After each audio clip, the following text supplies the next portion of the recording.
Good afternoon, everybody. It being 1 p.m., I'll call to order the April 5th, 2021 meeting of the Albemarle County Architectural Review Board. This meeting is being held pursuant to and in compliance with Ordinance 20-A16, an ordinance to ensure the continuity of government during the COVID disaster. A quorum is present. Architectural Review Board members present electronically are myself, Dave Vanderwerf, Frank Hancock, Frank Stoner, and Fred Missel. Opportunities for public access to this meeting are posted on the county's website at the county calendar. The public has real-time audio-visual access to this meeting over Zoom and real-time audio access over telephone, both as provided in the lawfully posted meeting notice. This meeting is being recorded and will be made available on the county's website. This online meeting is a public record and subject to disclosure under the Freedom of Information Act. For applicants and attendees, we have a number of applicants and project representatives attending today's meeting. Carolyn Schaefer, our recording secretary, may need to contact you during the meeting, so please check the chat box and respond as necessary. For all speakers, when it's your turn to speak, please first state your name for the record. And for everyone participating, of course, please keep your microphone muted unless you need to speak. For applicants making presentations, note that the presentation is limited to a total of 15 minutes for each item on the agenda. That can be divided among your team members, and Carolyn will let us know when the time is up. Do any board members have any disclosures today? No. No, sir. No. None for me, thank you. Moving on to public comment. Carolyn, are there any members of the public wishing to address items not on today's agenda? We do not have anybody in attendance from the public today. Okay. Well, thank you, Carolyn. I get it's too sunny outside. There's nothing on the consent agenda today, so we'll move on to regular review items. We have 3 items scheduled for review today. Chris Taggart and Margaret Malashevsky from the Planning Division of Community Development will be presenting these items. The first regular review item is ARB 2020-112 Pet Supplies Plus Comprehensive Sign Plan. Chris, will you provide the presentation? Yes, Dave.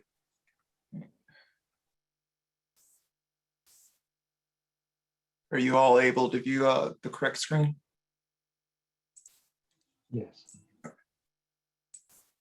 All right. The application I'm presenting on is an amendment to the comprehensive sign plan for the Pet Supply Plus 1240 Seminole Trail building. A certificate of appropriateness was issued for this development in 2005.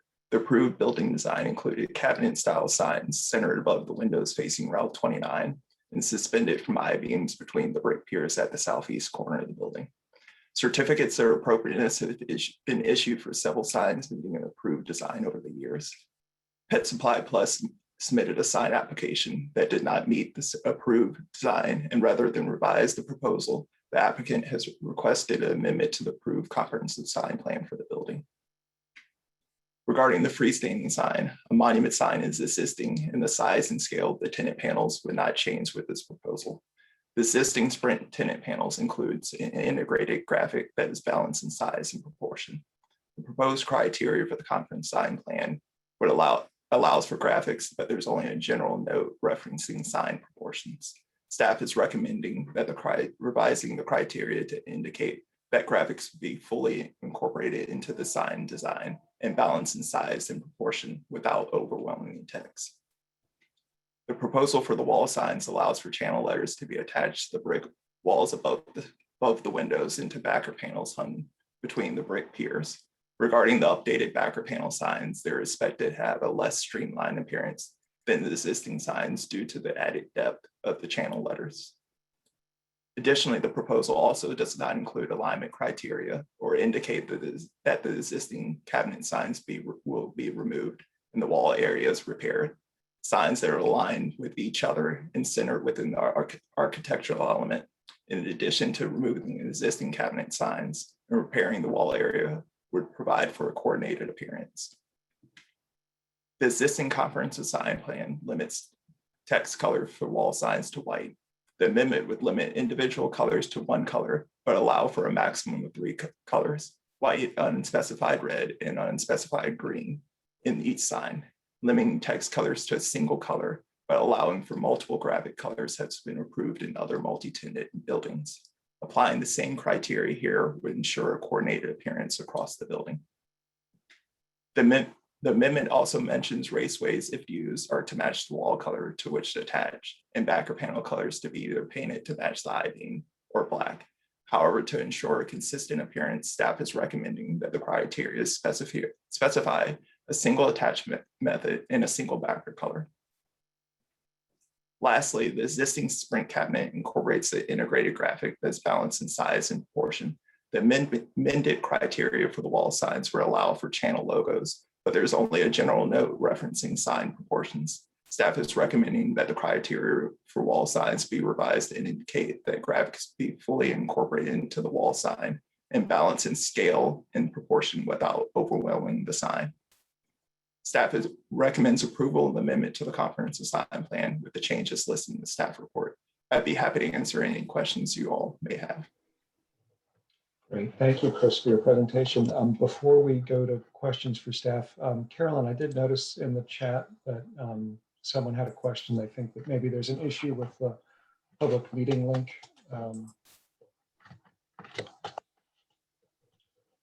Are you able to verify? Yeah, let me take a look at that. Why don't we'll ask questions of Chris while you're verifying the link. Okay. Yeah. Mr. Chairman, sorry to interrupt, but should we wait? Because if the public can't get on, I'm wondering if it's actually we may have to start over. I don't know. Yeah, let's just wait 1 minute. Okay. I'm not sure what, nobody has emailed me saying they were having an issue, so I'm not sure what's going on. Let me check.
It should be fine now. I just tried to get in myself and I could. So I'm not sure what was going on, but I've just reloaded it and updated it and it's fine. Well, thank you very much, Carolyn, for verifying. Okay, so we'll resume with questions for staff. Frank Hancock, do you have any? Thanks, Chris. Just one quick question. Is the Sprint sign to remain? I guess the building mounted end monument. Yeah, the sprint signs to remain as, or I should say, as of this moment. We don't have any new sign applications for the other existing tenant for the building. Okay, thank you. Thanks, Frank Stoner. No, Dade, I don't have any questions. Fred? Yeah, I just have a question and I may just not, well, I don't fully understand it. And that is where you mentioned, Chris, revising the plan to specify one attachment method for the wall signs to the brick sign areas. Can you expand a little bit more on what you are referring to and how that relates to the applicant's request? Sure. With the attachment method of a raceway, currently there's only 2 tenants, but there's always the possibility of future tenants and the building being subdivided in different ways, which would allow for one sign, if installed, have a raceway and another sign be attached to the wall, which would lead to uncoordinated appearance of 2 attachment methods. along the brick wall areas. Got it. Thank you. That helps a lot. Appreciate it. That's all. Thanks. Okay, thank you, Fred. Thank you, Chris, for your presentation. I don't have any further questions. Let's see, we'll invite the applicant to present.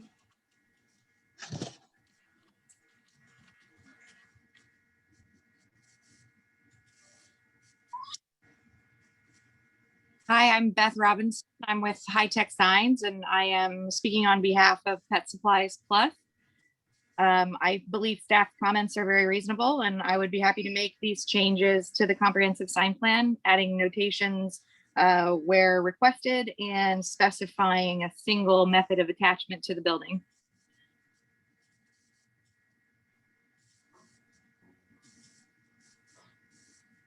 Thank you very much.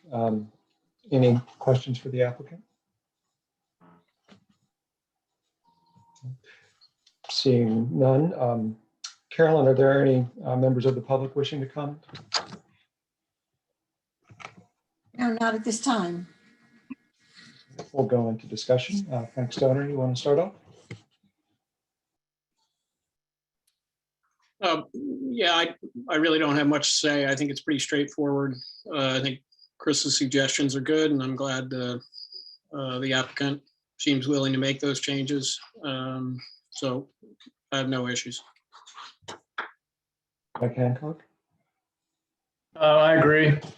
I think, yeah, as stated, and I'm glad that the applicant is willing to update the comprehensive sign plan. So, no comments. Okay, Fred? Thanks. No comments. Looks great. Chris, good presentation. Appreciate the applicant's agreement. Great, thank you. Yeah, appreciate very much, Chris, your report, and Beth and the applicant, thank you very much for accommodating those comments. Why don't we work on a motion?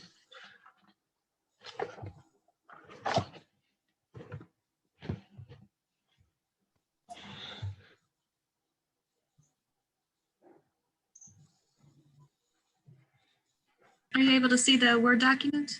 Great.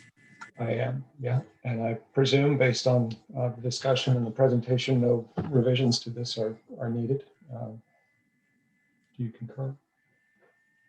Yes. Okay. Is anybody ready to make a motion? Fred, you're muted. Sorry, I was pushing my space bar and everything. All right. Sorry. I will move for approval of the revised comprehensive sign plan with the conditions listed in the staff report, numbers 1 through 7. Is there a second? Well, second. Carolyn, would you call the vote?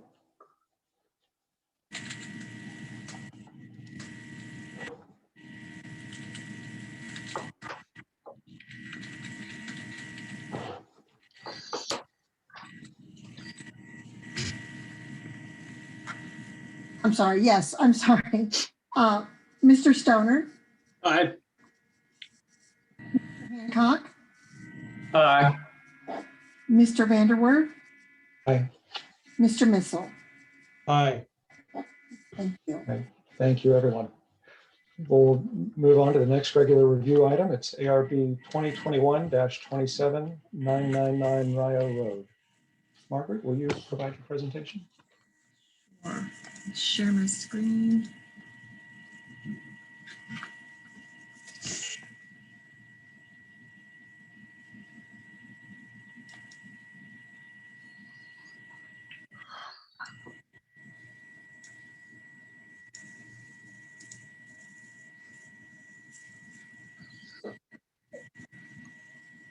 Are you able to see the slide? Yep. Wonderful. Let me make one more change here so I can see.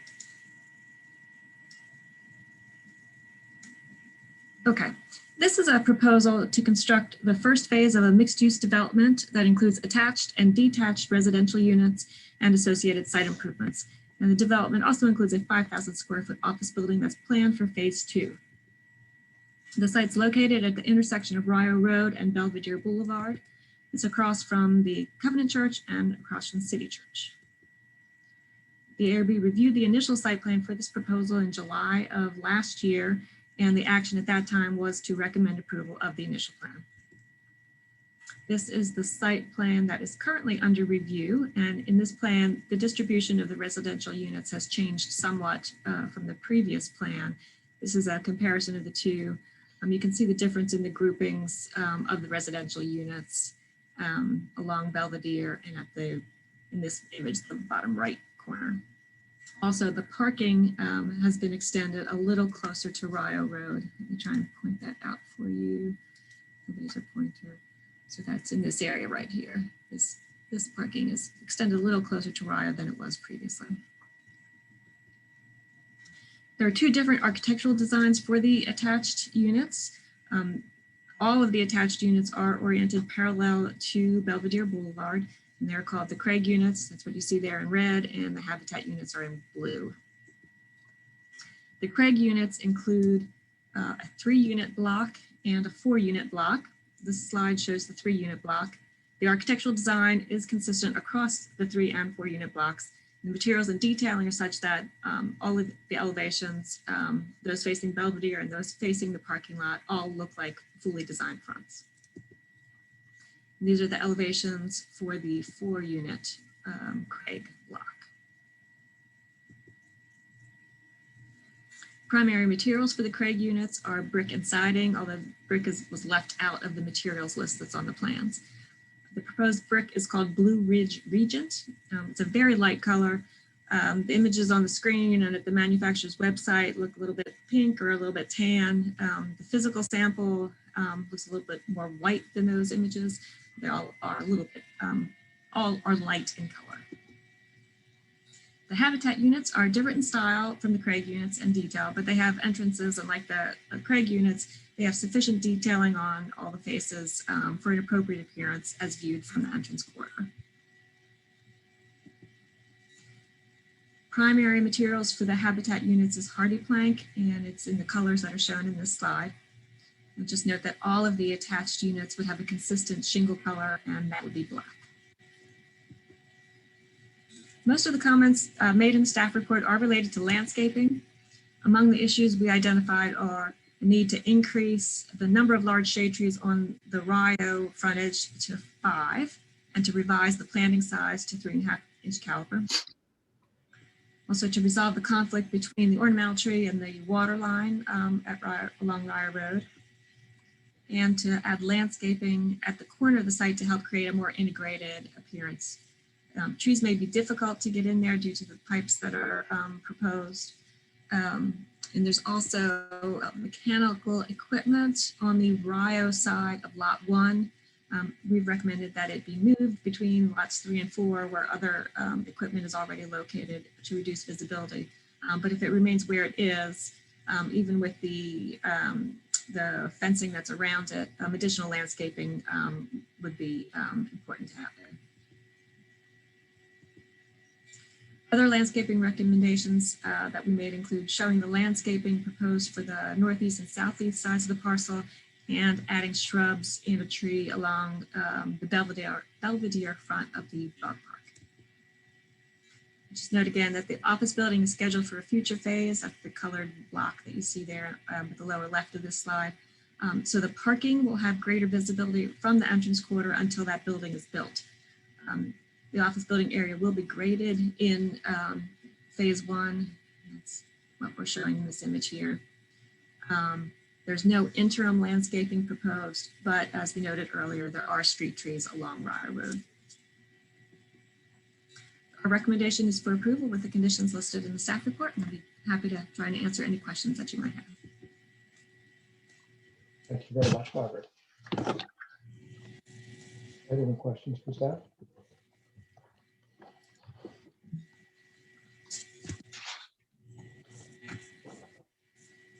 Did you call on me, Dave? Sorry, I called on Fred, but Oh, I'm sorry. I thought you called on Frank. Frank, yes. I have no questions. Thank you. Okay. Frank, your turn now. Frank, Thank you. Thanks, Margaret. My question is about the trees along Rio Road, the frontage trees. Are those shown in the right of way? Let me kind of pull that up again. Yes, those are shown, yes. Just curious if, if that meets the frontage requirements or if they have to be shown, on the parcel. The guidelines are not specific one way or the other. Okay. Thank you. Thanks, Stanley.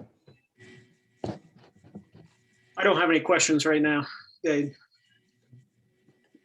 Thank you. Margaret, the one question I had is concerning the color of the board and batten siding on the habitat units. Is it clear where that color is going to be applied and in what combination? I believe the darker colors are at the upper stories, and I'm not finding an image that's showing that, and I don't remember why I think that. Yeah, I think it makes sense to me that the board and batten is the upper siding, and so I guess that color would be there. Maybe this is a question for the applicant then that they can address in their presentation in terms of where the different colors will be applied. Great, thank you. Well, I'd like to invite the applicant to present. Hey, good afternoon, everyone. I'm Justin Shim, the engineer for the project. I think Nicole should be on the call, developer, yeah, who may want to chime in as well on some of the architectural items. But we didn't prepare, any elaborate presentation because I think it's fairly straightforward.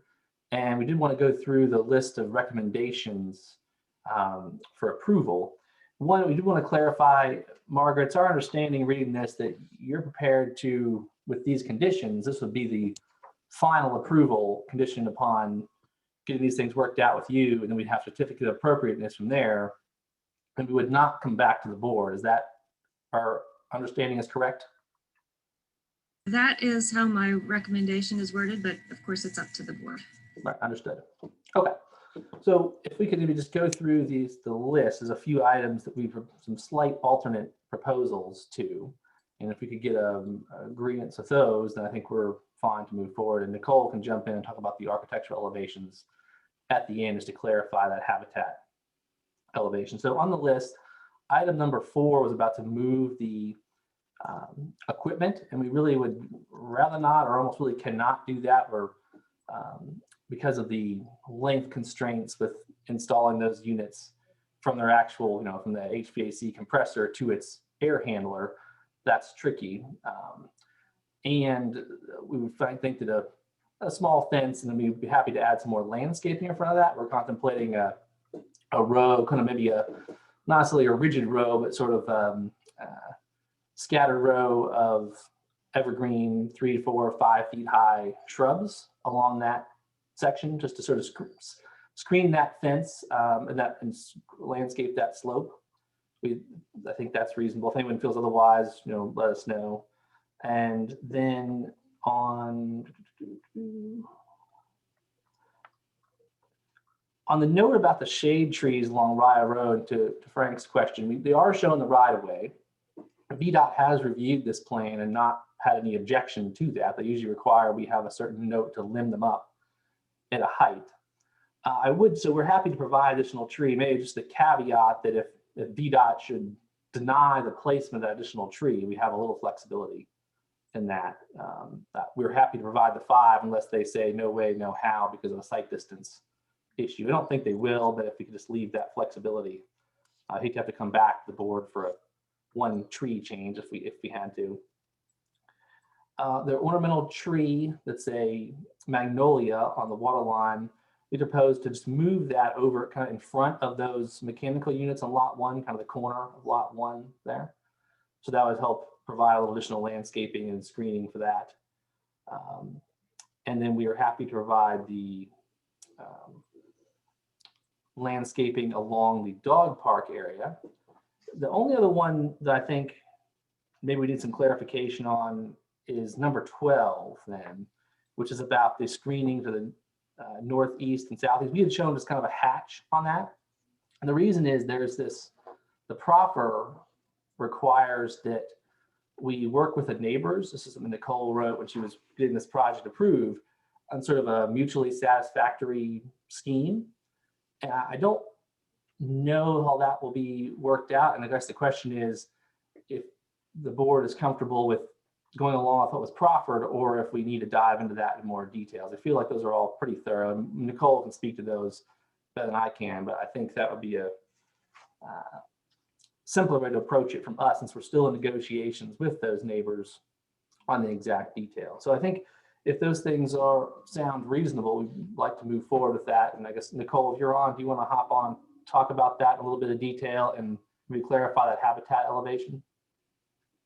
Sure. So if I can just share my screen, can I do that?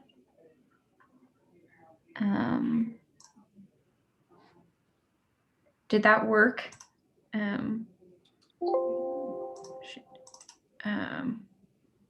Okay.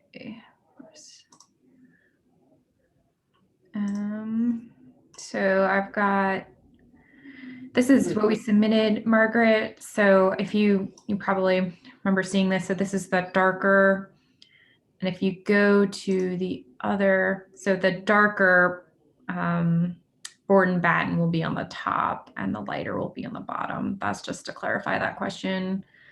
I think Justin covered it, but the heartache I had was about this section that Margaret mentioned. She highlighted that section, and over here, and I had put in my application plan that I will incorporate input from the neighbors over on this side. And so I'm sure we're close to getting to a point where we have all the details worked out, but it's just adding another party to that conversation. It's just a lot of people providing input. But anyway, that's all I was thinking. This screen, if you can keep this up just briefly, this shows, so if you look at the, the intersection of Belvedere and Ryle, we proposed another large shade tree there. Nicole, can you point to that one? The elm tree at the corner there. This is the fifth. There's our tree there.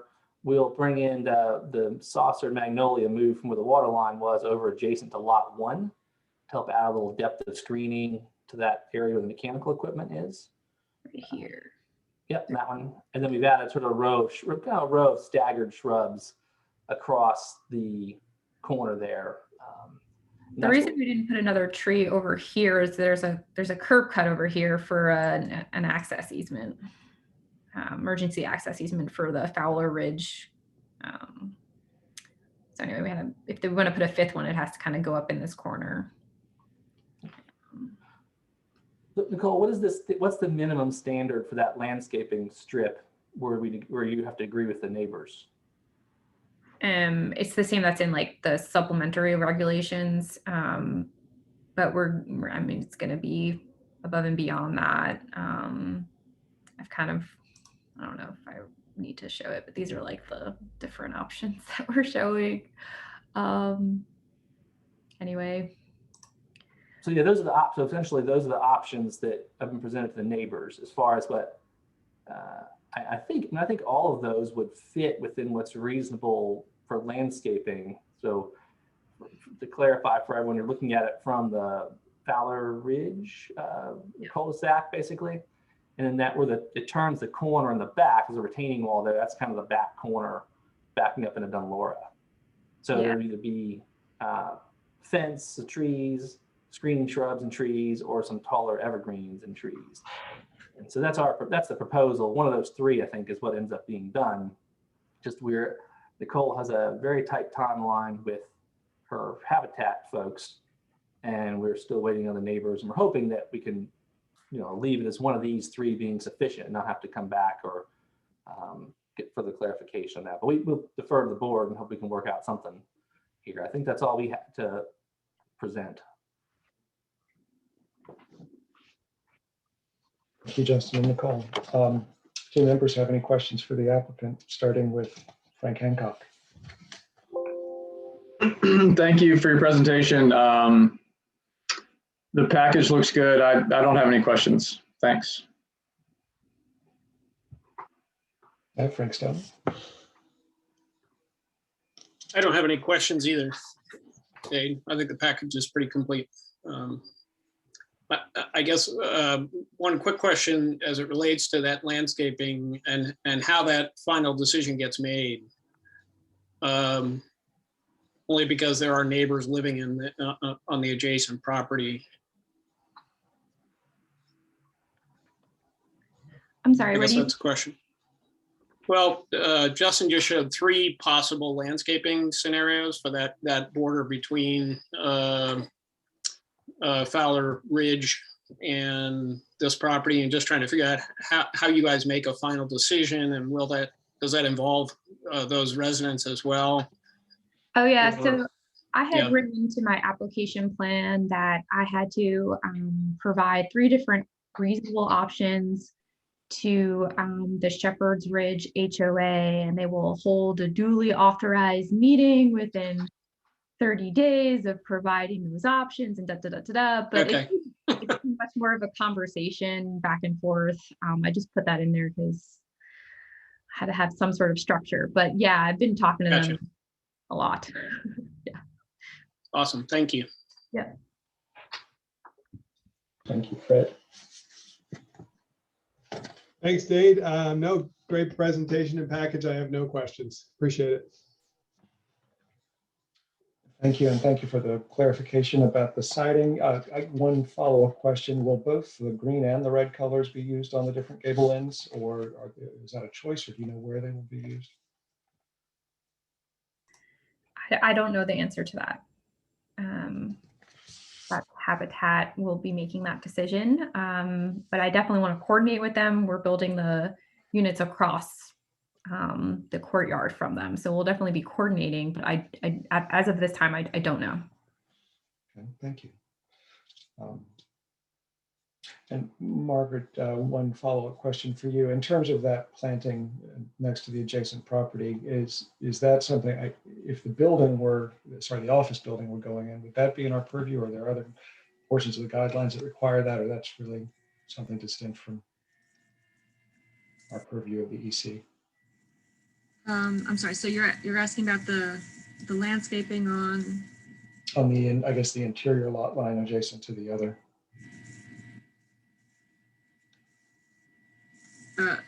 let me just look up to make sure we're talking about the same thing.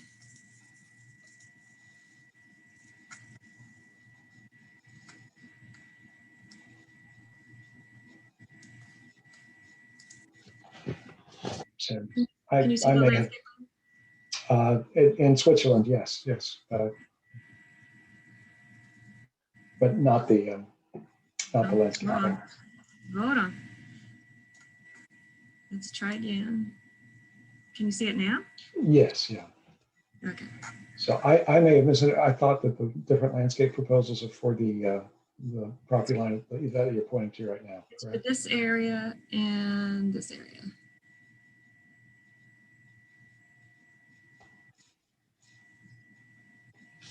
Okay, thank you. Okay.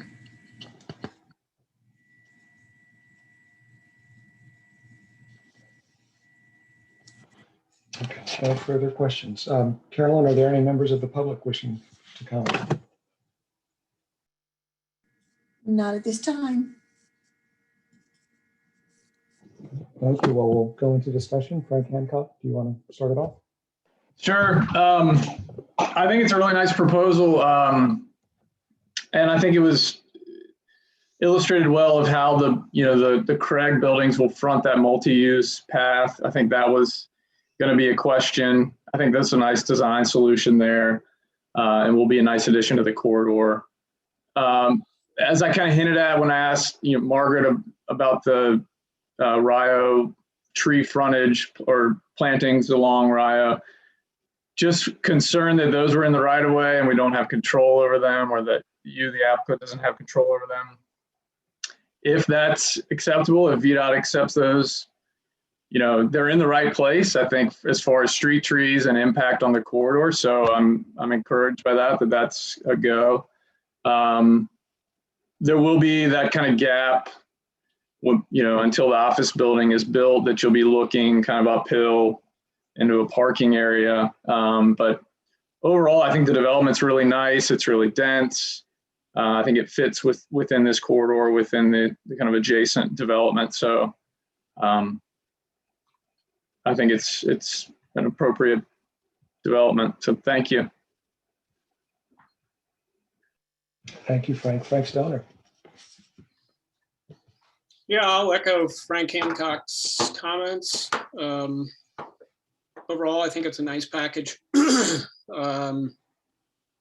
I guess the size of the office building will be limited by the amount of parking that's left once you account for all the residential units. And I assume that comes back to us for review at some point.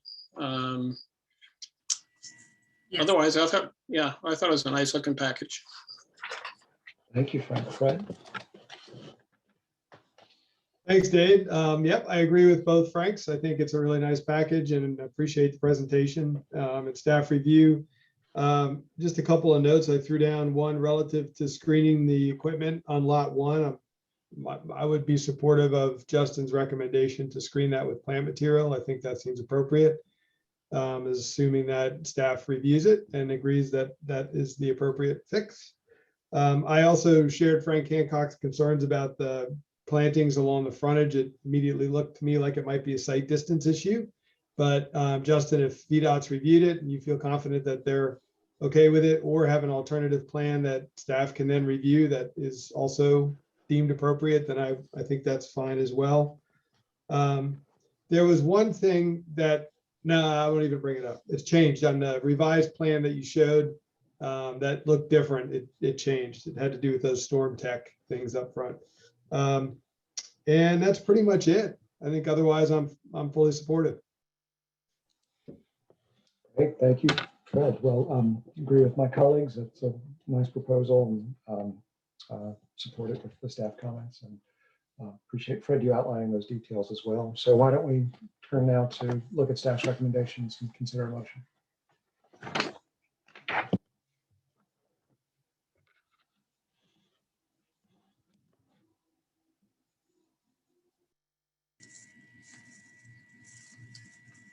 So these are can you see the Word document?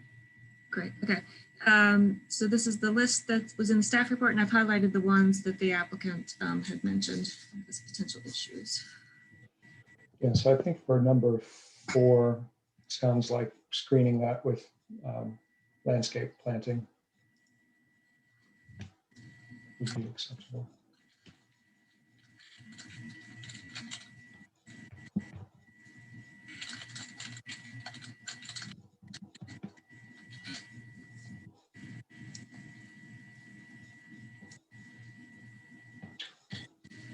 And then for number 9, I see, Margaret, you've left open what we would look for if VDOT doesn't allow the 5th tree. I don't know that there was any discussion or consideration of an ornamental or something that might be permissible near the water lines, or I don't know, Frank Hancock or others, do you have any thoughts?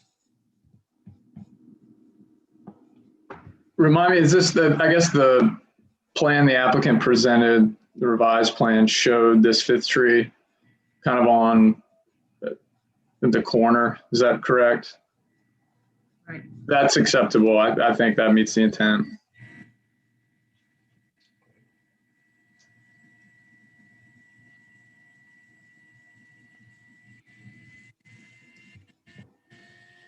Relative to item 11 that you highlighted, Margaret, can you remind me of the conflict between the ornamental tree and the water line?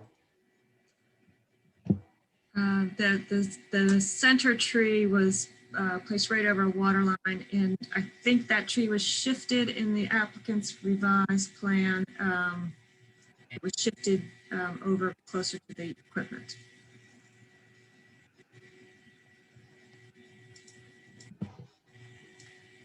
Okay.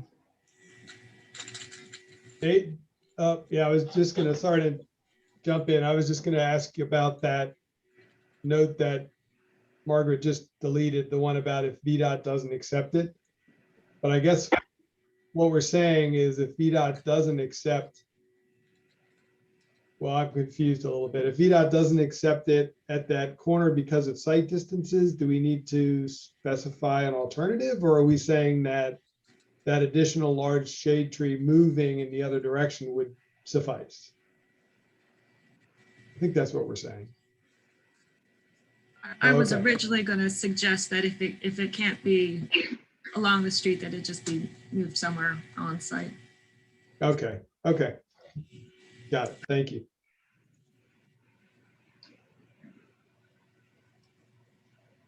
And so for 11, Margaret, do you think that the revised site plan addresses that? Okay. That's fine. Yeah. So I would just add that, add to number 11, the location shown in the revised plan is acceptable. Okay.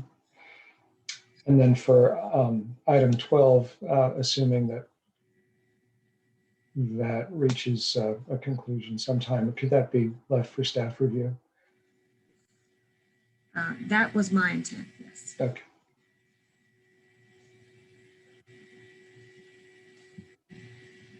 Great. Any other comments from fellow board members? I would just point out, sort of talking around the issue, but not exactly at it. So the ARB did approve the initial plan. This is the first time you've seen the architecture.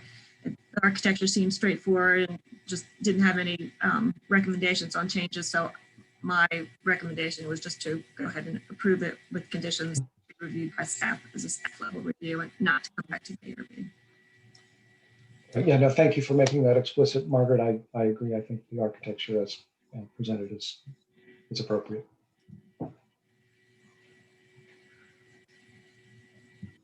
Great. Anything else, or is anyone prepared to make a motion? I'll move to approve the final site plan for ARB 2021-27 999 Rio Road with the conditions listed in the staff report amended as follows. Revise item number 4 to read, add landscape screening for the equipment west of lot 1. Add to item number 9, the location shown in the revised plan is acceptable. If VDOT doesn't accept that location, find an alternate location on site. And add to item 11, the location shown in the revised plan is acceptable. I'll second. Thank you, Carolyn. Will you call the vote? All right, Mr. Stoner, Aye. Mr. Hancock, Aye. Mr. Vanderwerf, Aye. Mr. Missile. Aye. Thank you. Great. Thank you, everyone. All right, we'll move on to the next item, ARB 2021-26, Green Clean Car Wash.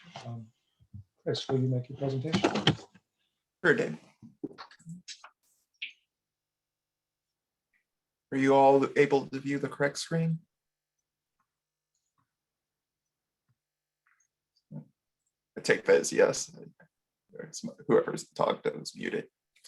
The application I'm presenting on now is the review of architectural and final site plan to construct a 3,700 square foot car wash building with related equipment and associated site improvements. The site is located at the intersection of Worth Crossing and the Route 29 entrance corridor. The ARB reviewed the initial site plan and preliminary architecture of the car wash during the December 7th, 2020 meeting. Regarding the building design, the masonry colors have been revised to earth tones. Variation in color has been added to the base and the bands and social coursing, and variation in height and depth have been added to the entrance corridor facing elevation, and the height of the tower elements on the elevation facing Worth Crossing have been reduced. These revisions help to reduce the regularity along the elevation, emphasize the base middle top wall divisions, and give the entrance corridor facing elevation greater prominence. We noted in the staff report that the size of the proposed brick was larger than the typical traditional brick. We had some correspondence with the applicant on this, and while the orientation noted in the staff report was incorrect, the height and depth of reverse, the length of the unit is accurate. This length is longer than brick that is most typically found in the surroundings in historic architecture of the area.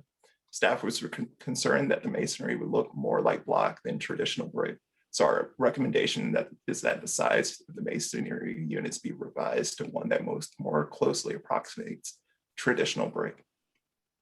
Regarding the landscaping proposed for the site, the landscaping gaps along the entrance corridor frontage and interior roads surrounding the site have been resolved.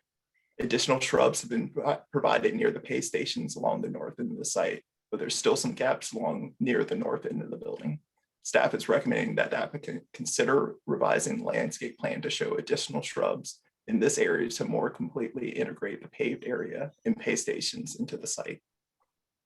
Regarding the car wash related equipment, no detailed drawings have been provided, but the color renderings illustrate auto sentry and vacuum stations in shades of gray and the pay stations in white. The gray color will help mitigate the visibility of the equipment, but the white stands out in the development. Staff is recommending that the pay stations be revised to a color that is recessive and the site plan be revised to provide detailed drawings and color specifications for the vacuum, pay station, and auto sentry equipment. Staff is recommending approval of the final site plan with the recommendations as listed in the staff report. I'd be happy to try to answer any questions you all have. Thank you very much, Chris. Frank Hancock, do you have any questions? Thank you, Chris. Okay, Frank Stoner. No, I don't have any questions. No questions, thanks. None for me. Thank you for a good presentation, Chris. So I'd like to invite the applicant to present. Hey everyone, this is Carter Baum. I'm with Kinley Horn. I also got Ryan Perkins from our office here on the call, as well as Craig, who is the owner developer for Green Clean, and Kevin, the architect. I'll just start off real quickly by saying thanks, Chris. We were able to address and handle most of the comments you guys provided as far as adding some additional landscaping to the site. We did see your new comment about adding some additional shrubs on the north side of the property, where the tunnel is that you discussed in your presentation there. We have no problem doing that. So we'll show that revision with the next set of plans. That's it from a civil side. I'll kick it over to Kevin, if you want to take it away from architectural side. Okay, sure. And going through the comments, yes, there was the comment regarding the block. And the initial comment we received showed it as 8-inch tall. And I talked with Chris and explained to him that the unit we're using is actually 4 inches tall. It is 16 inches long, but the height of 4 inches is, standard brick height. These blocks are also structural. So using the 16-inch length is kind of ideal because these have cores that we rely on for reinforcing and then also for insulation. So that's the block. I believe all other comments have been addressed at this point. We've added the standard window glass note. We indicated that all the HVAC equipment is not to be located on the roof. It's going to be inside the building. And then regarding the color of the vacuum stations and the pay station, I think Craig can talk about the color. I know there was a comment to maybe not use white and change it to a gray that's a little more subtle, that kind of not quite as drawing attention to the eye. So I think he could comment about the color for those. So I think that addresses all of the comments that we had.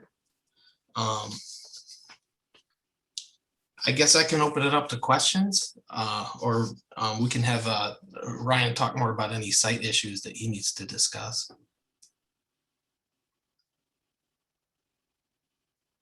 Great. Is there anything further? If not, Fred, do you have any questions for the applicant? Yeah, thanks, Dave. So Kevin, just so I'm clear, the block size, do we have any renderings? Have we seen any renderings that accurately depict that 4x16 dimension? Yeah, let me see if I can share a screen here.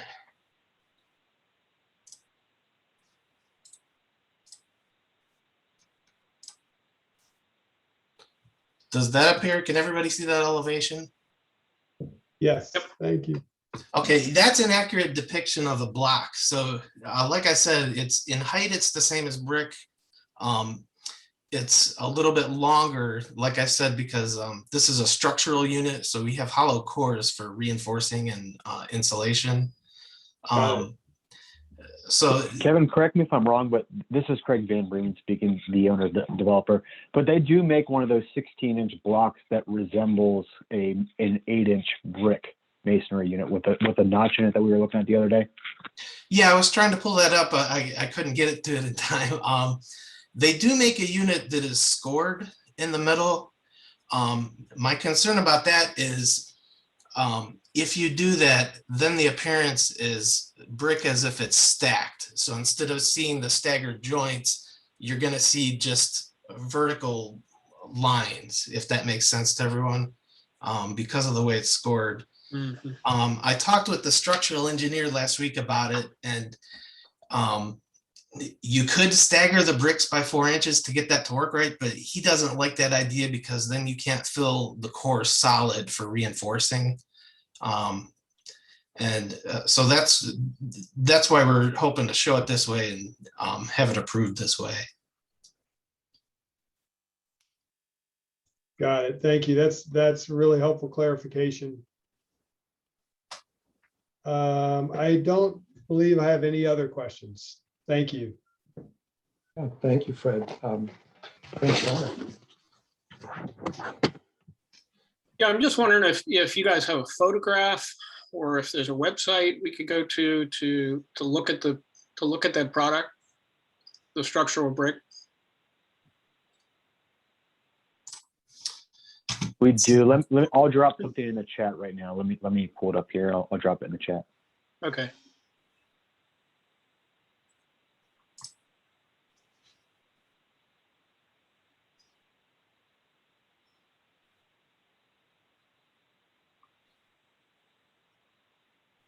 That's really my only question, Dave. So. Well, thank you, Frank. While he's pulling that information up, Frank Hancock, any questions? Yes, this might be answered with the link. Just curious, is it a clay material or is it concrete masonry unit? This unit, I believe, is more like concrete masonry, not a clay or a shale product.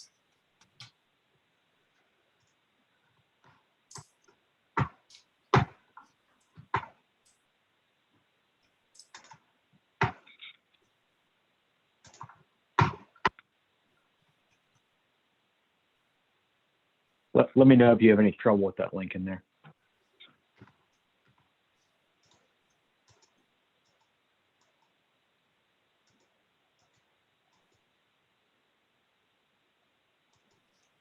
So you're using the 4x4x16 half high hollow stretcher, right? It should be 4 inches tall, 8 inches deep, 16 inches long. Just to add, I have an illustration in the presentation. Oh, got it. I'm sorry. Yep, got it. Me. Super. And Chris, do you also have a picture of material samples for the material that's proposed? No, all right. I don't have a picture of the material sample readily available.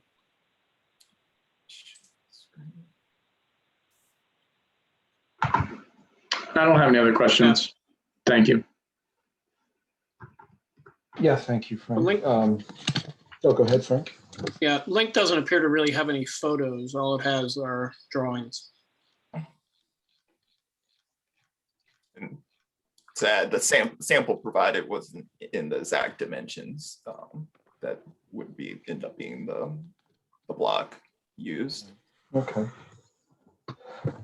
Great. I don't think I have any further questions. I agree with Chris, that, traditional brick is usually 3 courses to 8 inches in height. So this is about a third or more higher to 2 courses per 8 inches and 16 inches instead of 8. I think that it's kind of like a jumbo brick or a long version.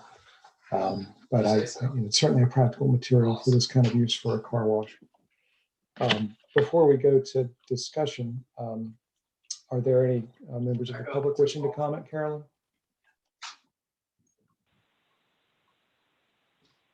No, there is not. Thank you. Well, when we move to discussion, Frank Stoner, do you want to start it off? Yeah, sorry, Dane, I'm still looking for a photograph, which I don't see. And I tend to agree with you. I think for this application, I think I'm okay with the product they've suggested. I would agree with the architect. I don't think scoring it every 4 inches, getting the blocks that are scored at 8 inches is probably unnecessary. Particularly from the entrance corridor, you're not going to see that much. So I tend to think it's fine. Be nice to see a photo, but I'm prepared to support it without it. Otherwise, I didn't have any issues. Thank you, Frank. Frank Hancock. I agree with Frank Stoner. I think, given the building's location, kind of set back from the corridor and the grade change and the kind of low profile, or linear nature of the building, I think in this case, this larger masonry unit is appropriate. So I don't have any additional comments. I think the site plan is nice.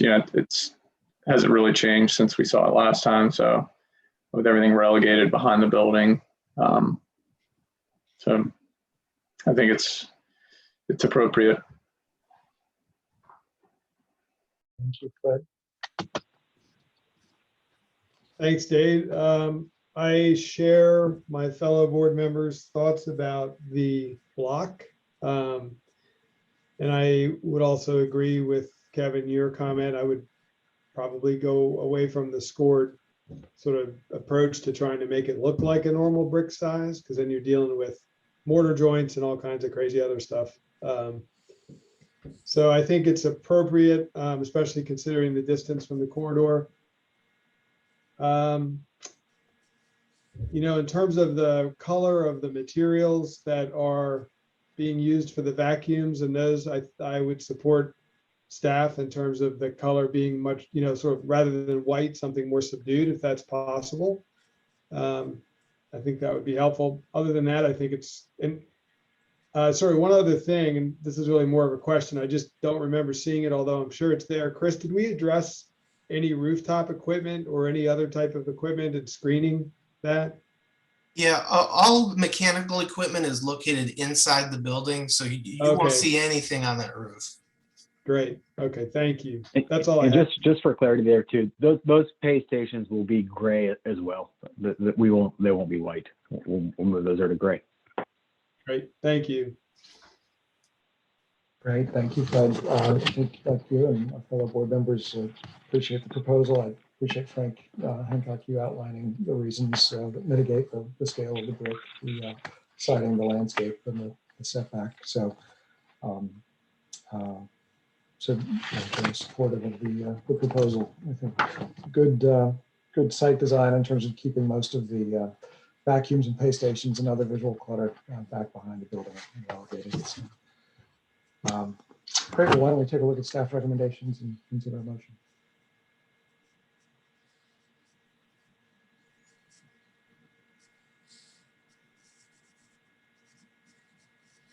Can you see the Word document?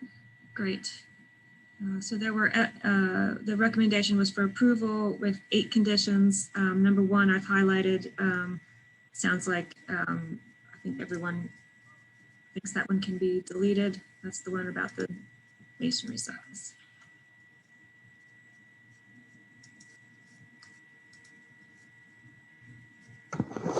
Yeah, that looks right to me, Margaret. Any other proposed revisions? Okay, is anybody prepared to make a motion?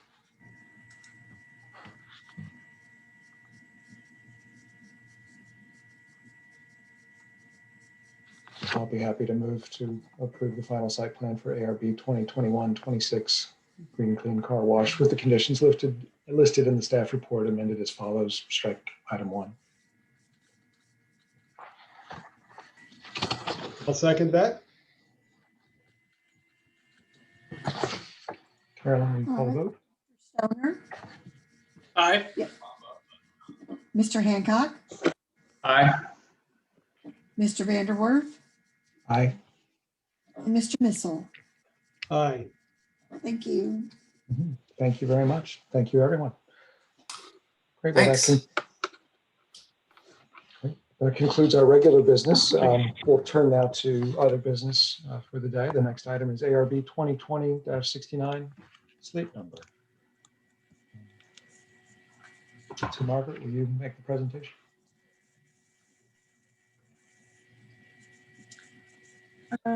Was the work session? Yeah, I'll vote. Yes. I'm sorry, I turned ahead. So that's right. Our next item is a work session to discuss ARB 2021-09 caliber collision. Thank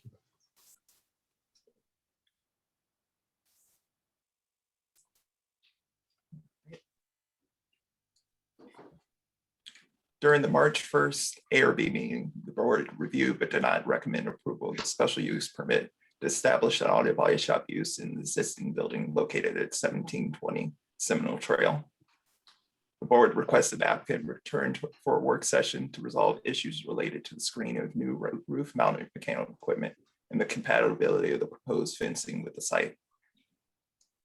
After a cursory review, staff notes the following changes. Mechanical equipment screens are now proposed to hide existing and new roof mounted equipment, and a metal picket fence design that uses mesh to provide screening has been proposed in place of the wood fencing. The action the ARB wants to take today is to make a recommendation on the special use permit. If the ARB thinks the revised screen design will have an appropriate appearance, then the action can be a recommendation for approval based on the revised screen design. If the ARB thinks the screening still does not have an appropriate appearance, then the actions could be as follows: to recommend that the proposal does not meet the entrance quarter design guidelines and ask for additional revisions to be reviewed by the board before moving on to the planning commission. To recommend that the ARB does not support a proposal if the board thinks it's not possible to provide screening that would have an appropriate appearance, or to recommend support with the condition that the ARB require additional changes during site plan review. Lastly, in the staff report for March 1st, recommendations on the site plan amendment were listed, but based on the revisions to the design of the screening, the ARB may wish to revise comments 1 through 4. I'd be happy to try to answer any questions you all may have. Thank you, Chris. Mr. Hancock, any questions? Thanks, Chris. Is it 3 separate elements that they are screening? Is that how you read it on the roof?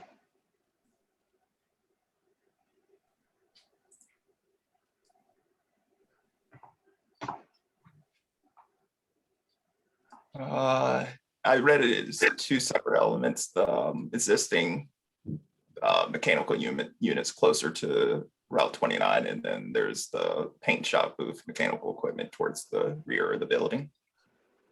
Okay, I was looking at the color rendered site plan. It just seemed to show 3 different, but we can ask the applicant. Thank you.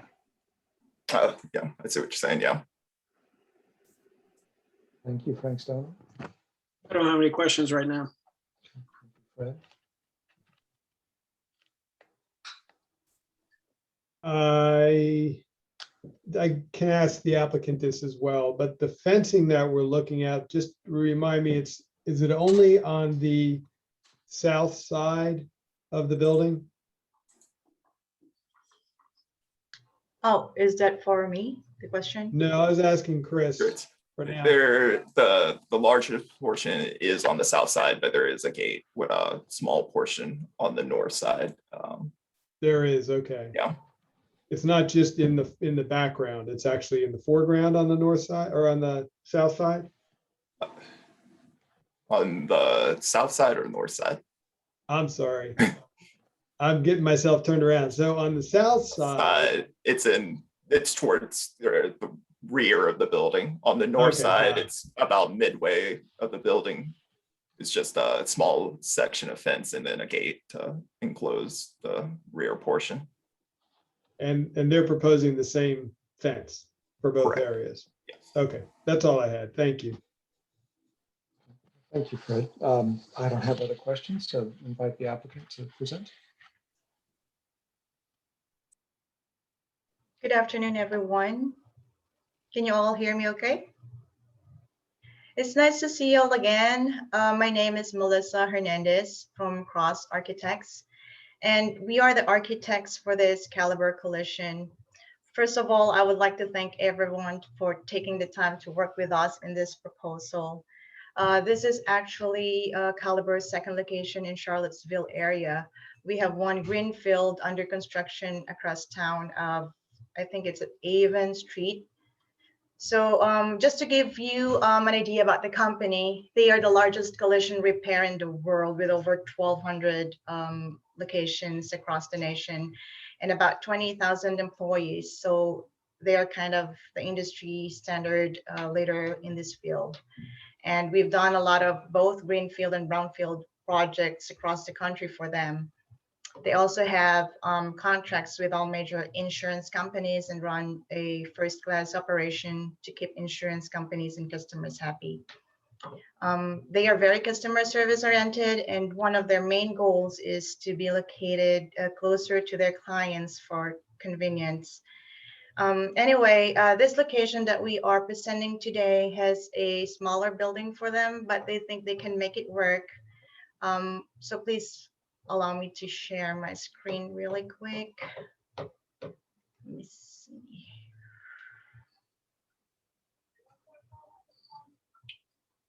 Can you see the 3D rendering?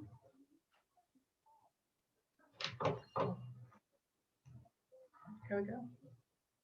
Can you see the 3D rendering? Mhm. Yeah, okay. Okay, here we go. So as Chris mentioned, the comments that we are addressing today is the fence material and screening of the rooftop units. And I think it's not a problem, so we are willing to address those comments. So you can see from the revised perspective that we changed the material of the 6-foot fence from stained wood to a decorative steel picket fence with privacy mesh behind it. That I think will blend in good with the building and screen all the vehicles. It will be a completely opaque screen, so you won't see any of the wrecked cars back there. Also, the building is located next to a hill, because in the south, there is another building that is probably elevated about 15 or 20 feet above our parking area. So basically, our building sits in between the hill and the storage area. And the way the building is oriented, all the parking spaces are actually situated behind the building. So the fence parking is kind of hidden and will not really be that visible from along 29. You can also see that the rooftop units are screened using our panel to match the building.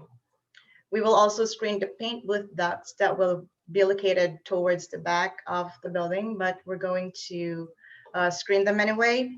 It's not shown in this perspective, but we're locating them along the back side of the building. Anyway, with your support, we think we can make this work. Unlike the typical body shops that we see, Caliber likes to make their building look really appealing. So we will be improving the building and landscaping as much as we need to. Right now, the building just sits there empty, and the building doesn't look that great to begin with. So we are going to improve the way it looks close to a new facility. And then the next door is a storage, which looks even less great. So I guess this building will be the best looking building in that area once we're done with it. So that's all I have to present. Hopefully we had it the way you want to see it. I know you guys have comment on the screen. So I mean, on the fence. Hopefully I can answer your questions. Thank you very much for your presentation. Fred, any questions for the applicant? Did you say me? Yes, yeah, Fred. Yep. I just have a question. I'm not sure. I should have probably asked Chris this question, but are there street trees required on the plan at all? And do we have those shown? I don't see them on the site plans or on any of the renderings. I can't remember if that was a staff comment. Apologize. It was a comment in the initial ARB meeting on March 1st, but it's landscaping, always it's not related to the special, unless it's related to screening of equipment related to the use. It wouldn't be related to the special use permit, so it would be handled in site plan review. I got you. Okay. Okay, great. Thank you. I have no other questions for the applicant. Thank you for your presentation. The renderings are really helpful. Thank you. Frank Stoner, any questions? Yeah, just trying to clarify in my own mind, the section of the building to the north of the primary retail facade there, is that existing or? Yes, that's existing. That's existing in its, oh, I see. Okay, I see the small picture on the bottom there. Gotcha, okay. I don't have any other questions. Thank you, Frank Hancock. Thank you for the revisions and the updated visualizations. Just looking at this one on the screen, the like screening fence on the sloped roof, that it kind of appears to slope with the roof, but I just want to verify that it's not. Like if you look at the top of it. Oh, it's not. It's not. Okay. And then my original question for Chris, I think is it 3 separate elements that you're screening? Is that correct? That's correct. Okay, 2 of them on the sloped roof and 1 on that flat roof. That's right. Okay. I don't have any more questions. Thank you. Thank you, Frank.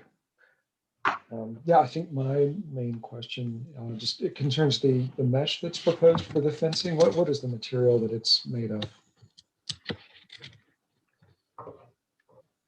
It's actually it's actually the privacy mesh that you would normally see around badminton courts.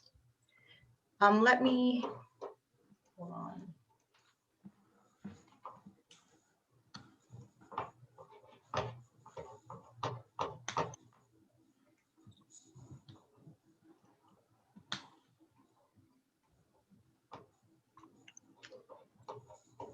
So here's the picture from the manufacturer. So it's basically is that, and it's really opaque, so you can't see it, anything behind that. So here's a close-up one.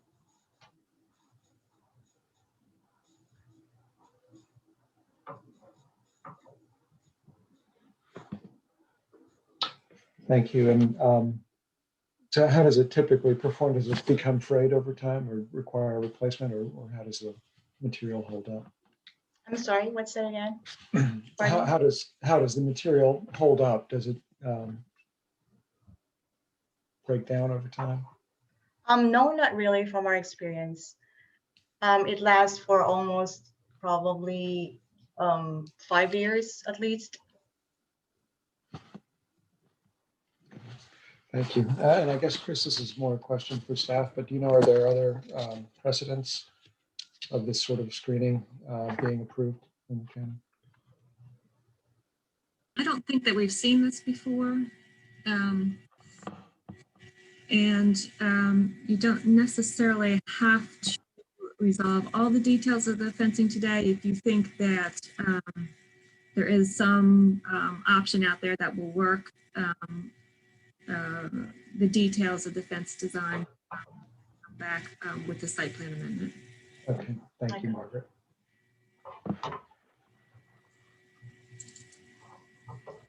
And then to Fred's question about street trees, I guess since this is not a site plan amendment, there's not really an opportunity to enforce those requirements. Or they're not technically requirements in this. Great, that's all the question I have. Carolyn, are there any members of the public wishing to comment?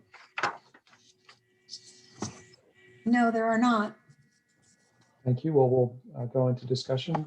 Frank Stoner, could you start it off? Sure.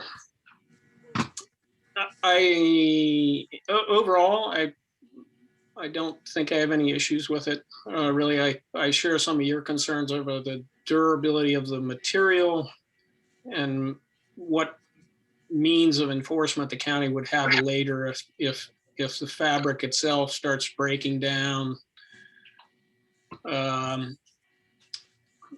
What options does the county have for addressing that?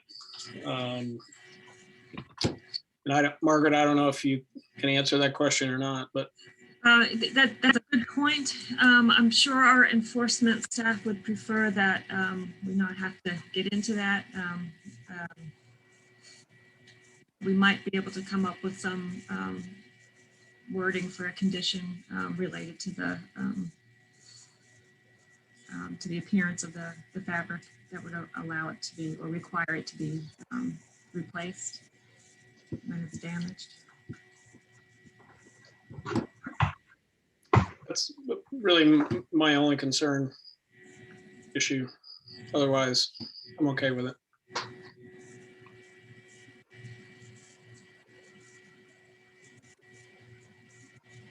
And Frank Hancock, any thoughts? Sure. I share, Frank, your concern and Dave's of the material of the fence, but it sounds like we'll get another chance to review that. I feel comfortable recommending approval of the special use permit. I think the applicant has screened the rooftop mounted equipment as we asked for at our last review. I think it's provided a nice visualization and a nice package illustrating how that's going to be accomplished. I think it's integrated into the building design. So yeah, that's all I have. Thank you. Thank you, Frank. Fred? Ditto to what everybody else said. I am in complete agreement. I feel like we may have approved a fence like this out at there's a towing company out on Avon Street. I don't know if they ever installed it or not, but I seem to remember that. But I think with the limited amount of items that are before us today relative to the special use permit, I'm in support. Thank you, Fred. Yeah, no, I agree with my colleagues. I think, and also with the applicant's presentation that, in the context here in the corridor of the building will be improved at least from its current state. And, Thank you. so, great. Well, why don't we take a look at staff's recommendations?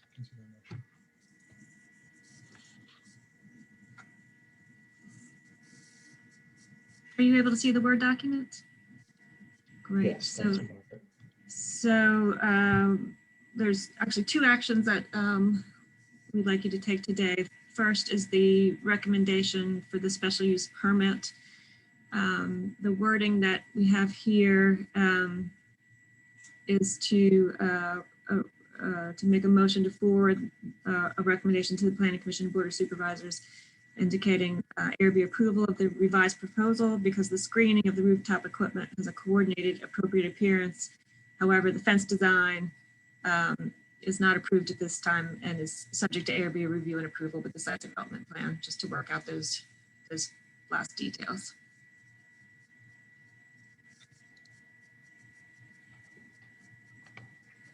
And that seems like the direction consistent with the discussion we just had. So is anybody prepared to make this motion? So moved. Sure. Second, Thank you. Carol, will you call the vote? All right, Mr. Stoner, Aye. Mr. Hancock, Aye. Mr. Vanderwerf, Aye. and Mr. Missile. aye. Thank you. Thank you. So the second action would be the list of comments for the future site plan submittal. The ones that I've highlighted in yellow. This was the list from the original staff report that you looked at last time. The 4 items in yellow are ones that may need to change now that some other items on the site have changed. First one was ask for revisions to the plan to show a dumpster enclosure to match the approved fencing. I think that's when we had in mind that the fencing would be metal panels. The goal was to have everything look coordinated. I'm not sure that you want that fabric combo around the dumpster. I don't know if you want to go with these one at a time or.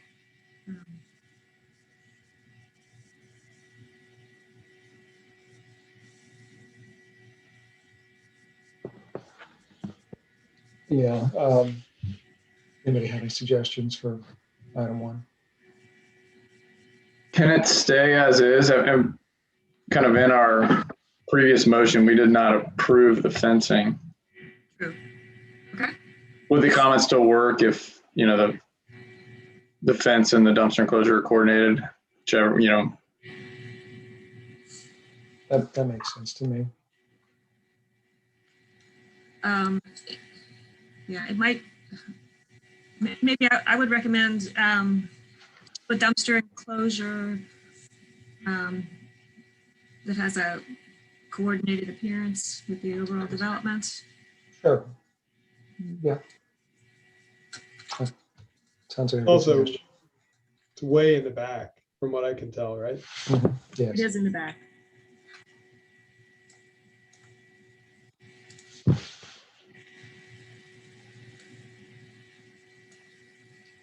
The next item was revise the plans to clarify whether the existing roof mounted equipment is to be retained or removed. I think it's pretty clear that the existing equipment is to be retained and screened. Yep. Yep. Rid of that one. Third one, revise the plans to relocate rooftop equipment to a location that's not visible from the EC. Alternatively, show a location that significantly reduces visibility and additional mitigation measures. So what I would recommend is eliminating this first part and indicating that the additional mitigation measures shown for screening rooftop equipment here. Or something like that. Yeah. Thank you, Margaret.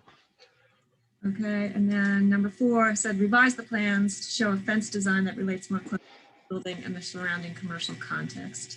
So maybe that one stays. I think that can. Okay.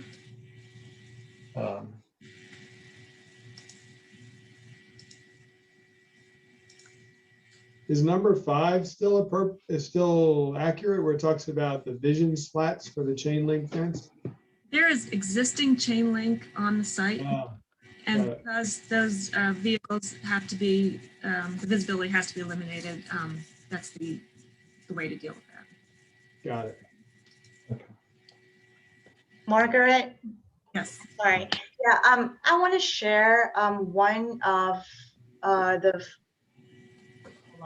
the self-locking chain privacy slats that we've used. I wonder if you can take into consideration this one for the fencing. Hold on. Let me share this. Can you see the screen? So that's a snap together vision slats. And we typically use it, the black vinyl chain link fence with it, which is at the very end of the document. So this one. So you think this would be more preferable, or? So Melissa, were you asking if that, are you asking just about the treating the existing chain link that will stay, or are you asking about that for new fencing? For the new fencing. The guidelines are clear that no new chain link fence can be visible from the entrance corridor. Okay.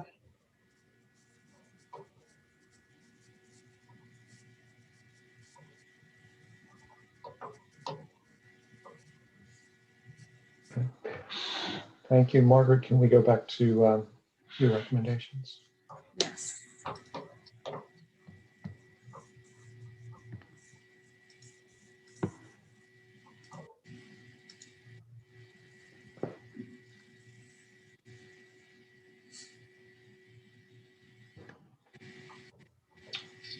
Okay. So do we need to include any comment just encouraging consideration of a different and more durable screening material as part of the fencing?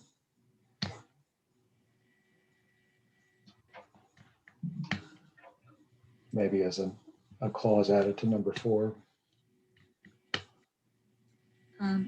That certainly sounds reasonable. Can you repeat exactly what you just said? To consider alternative, more durable screening materials.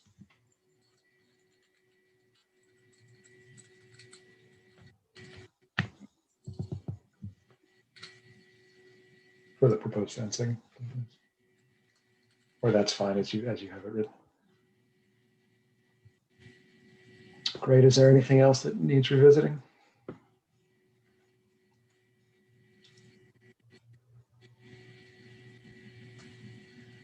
From staff's point of view, I think everything else should be as is. Okay. Great. Anyone prepared to make a motion? This is just. Okay, this is just to go in the report. Great. Yeah. Okay. Wonderful. Okay. Great. Well, thank you to everyone. We'll move on to the next item in other business. ARB 2020-69 suite number. Margaret, will you give a presentation? Yes. Let me share my screen.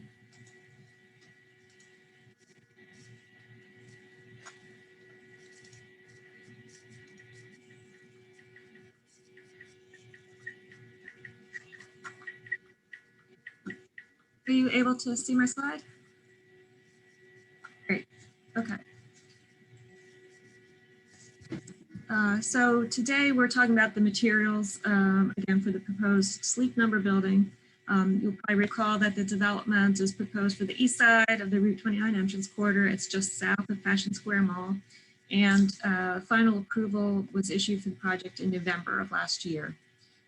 Original approved materials include the master wall stucco wall panels in a tan color, wood tone lap siding in summer wheat, and metal wall panels in a dark blue.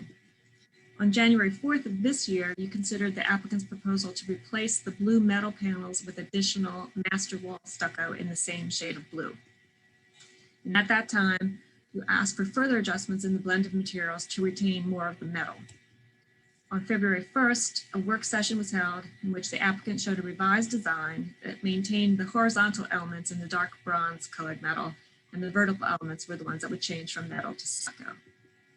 The applicant explained that the construction would be a hard coat stucco on a masonry substrate, and it was referred to as a real stucco product in the traditional sense. And the ARB approved those revised materials. The applicant contacted me in mid-March, said that as work continued on working out those final details, they discovered a discrepancy in the footprint, resulting in a loss of about 2 inches of thickness at the masonry exterior wall construction. So some thickness needed to be added back in, and their contractor was proposing polystyrene or EFIS.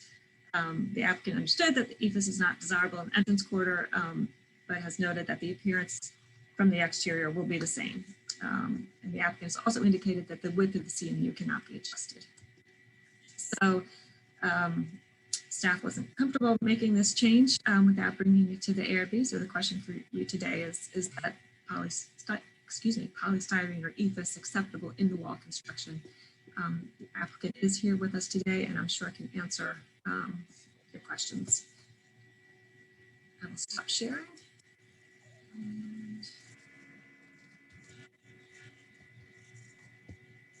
Great, thank you, Margaret. I guess any questions for Margaret before we turn to the applicant? Okay, great. Oh, yes, sorry, Fred. Sorry, just one quick question. Margaret, you went through that so well. I may have missed this, but just remind me, what was the prior material prior to the request for EFIS? What is the EFIS replacing? There were metal wall panels. It was metal panels. Okay, got it. Thanks. Yep. Thank you. Let's see, Mark, would you care to present? Thank you all for taking time to discuss this once again. So we find ourselves in this situation from time to time, and we use stucco in a lot of different ways. And I did present it as a hard coat stucco on a masonry substrate at the last hearing, and that's which is what's bringing me back today. We have a variety of dimensional articulations on the building to create the geometry that we're after here. The entire building is still all masonry up to the parapet in all cases, but we have a number of different thicknesses that we are negotiating on this facade.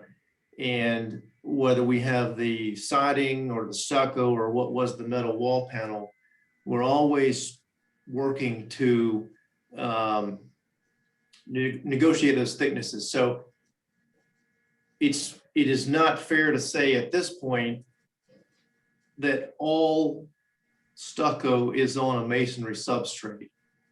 That would be very difficult to achieve based on relationships to steel and other things. But the question that I have is, I guess, in all cases, our stucco has a mesh, a base coat, and a finish coat, whether we're applying it to masonry, plywood on furring channels, or in this case, the contractor has suggested that we make up the difference with insulation, which I think is a great idea. It's a little more expensive, but we still, at the end of the day, whether it's on masonry or plywood or foam, the finished product from the exterior is still the same. It's just what's kind of behind the scenes is different. And I know I just wanted to be real clear, and that's why I came back to Margaret and asked the question, is that an acceptable substrate? Is the foam an acceptable, and I say foam, it's a rigid polystyrene insulation, which is going to add a real nice positive effect to our insulation value. But is that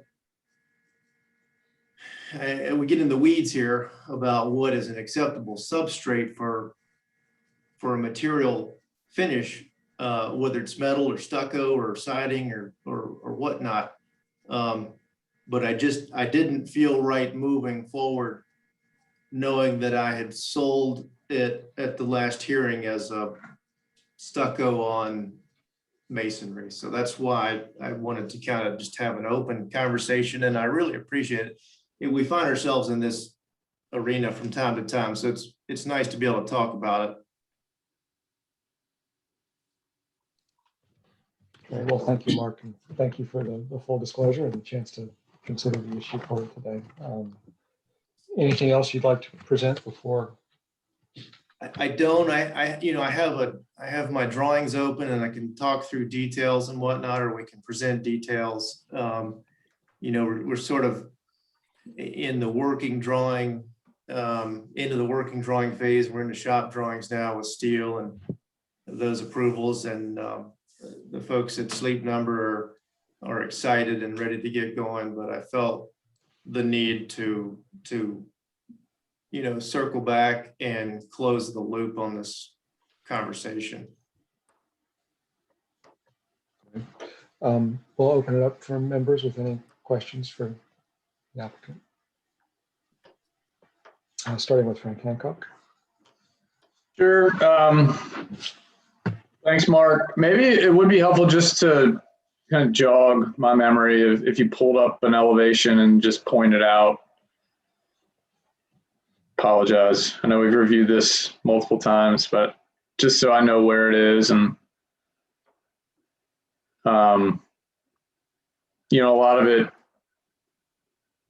it's what it looks like more so than maybe what's behind it as far as the substrate. But let me try to share my screen with you guys here. What can you guys see on your end? Can you see the rendering, or are you looking at the building? Are you looking at the colored rendering? Yeah. Yes. Yep. All right. So the dark blue panels is where we have the swap. That was initially the composite metal panel, which had a thickness to it.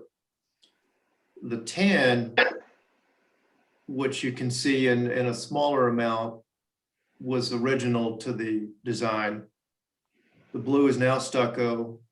And the siding is on masonry as well, but it's padded out. It has a furring strip and a sheathing, and then the siding is attached to that. And that's sort of where we are with the stucco. We're trying to keep the volume the same as before with the articulation of the metal panel without changing the actual structure of the building, the nuts and bolts. But what, Frank, what you're going to see at the end of the day is the same, is exactly the same. And I think that's what's important to us, is that the aesthetics have not changed. But how you get to all these different volumes and masses is sort of a behind the scenes conversation. And masonry and steel don't like to do a lot of ins and outs. It's a structural system that likes to stack in a load bearing configuration. And then all the other articulation comes from how you manipulate substrate outboard of that structure, if that makes sense. it does. I guess if you're walking down the sidewalk, could you tell the difference between this EFIS system and the stucco system on No. the masonry substrate? I would say no. If they were both done at a quality level, then no. It would be very difficult to tell the difference. And it's scored, right? The articulation of the joints will be the same, yes. So it's actual joints. It's not just a design. Or they're both.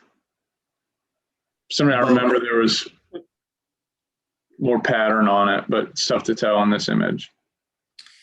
You can't see it on this image, but yeah, the stucco will have an articulated joint pattern to resemble what we had before. It's important to us to keep that texture.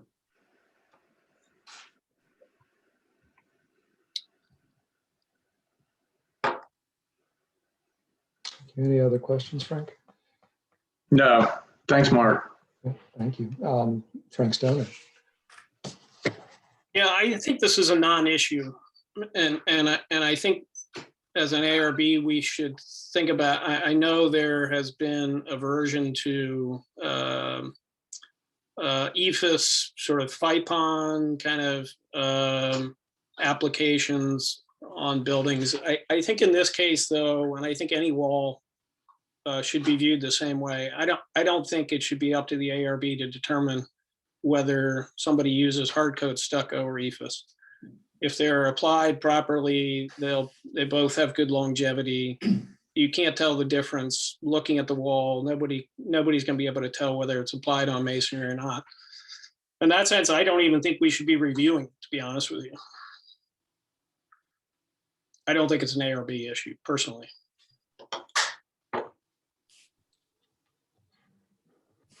Frank, any other? Just my 2 cents. No. Fred? Thanks. Thanks, Frank Stoner. I would tend to agree. The only thing that crossed my mind, when we were starting to talk about what it's on top of, what the substrate is, whether it's masonry or foam, that's not going to change the aesthetic for us. So in that sense, it's not ARB.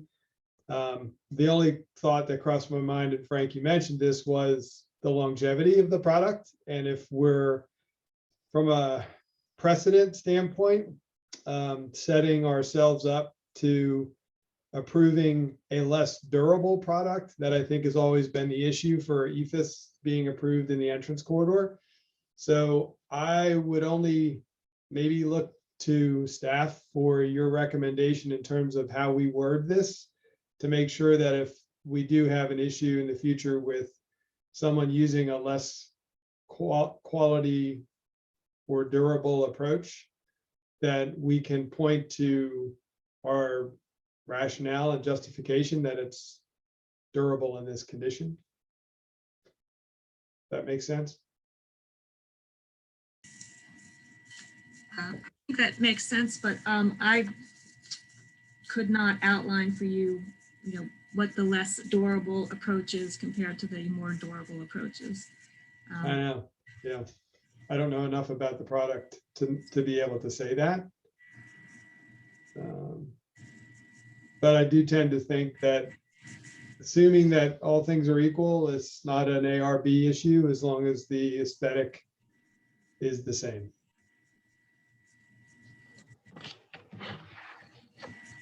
Thank you, Fred. Yeah, I think as I've reflected on this further, and I know we've had other discussions, that really, the backup construction is not really our purview. It's really the outer appearance. I appreciate, Fred, you highlighting the question of durability. And I guess I gather with FIPON and some other things every now and then animals do nest in it or disintegrate it a bit. And I know one of my concerns about stucco sometimes has been just scale, and I appreciate that Mark has kept the articulation of joints to sort of break that down. So I think in this case it is acceptable. I know when the discussions around materials for the small area plan at Rio 29, I think there was some consensus about if we were to set up a prescriptive way for folks to comply, that there would be a focus on sort of longevity and durability. I don't know how we determine that. So I think probably for me, there are 2 concerns about EFS. One is both scale, which I think this application addresses with the jointing, and then durability, because certainly we don't want to have a lot of large expanses of foam stucco buildings throughout the county, I don't think. So but I appreciate everybody giving this application further time and attention today. I guess we've in some ways begun discussion, but Carolyn, before we go to that formally, any comments from the public? No, there aren't. Great, and I guess, as I said, I think do folks have other items they'd like to discuss or points to make? I appreciate everybody's frankness. Okay, well, why don't we take a look at the recommendations, Margaret?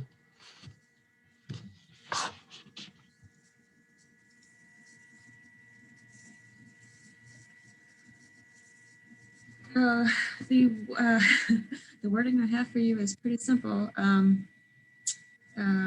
It's just, sounds like you're ready to make a motion to approve the proposal as presented. And the description I have is the proposal is to use polystyrene to make up the 2-inch difference in thickness needed to accommodate the change from composite metal panel to stucco. And Fred, to your point about precedent, are there any phrases you'd like to propose we add to address why we're okay in this condition? I would probably defer to the fact that it's this is just stream of consciousness. So it's it's sort of restating, I guess, in a sense, Dave, what you mentioned, which was the presented alternative is is in keeping with the original design. Scale is appropriate. And there are no, there are no concerns relative to durability and longevity, or just longevity.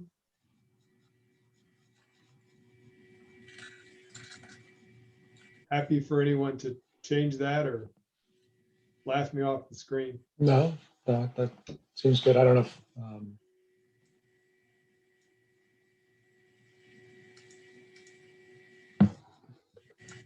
maybe we want to just say the applicant has advised that there are no concerns regarding longevity.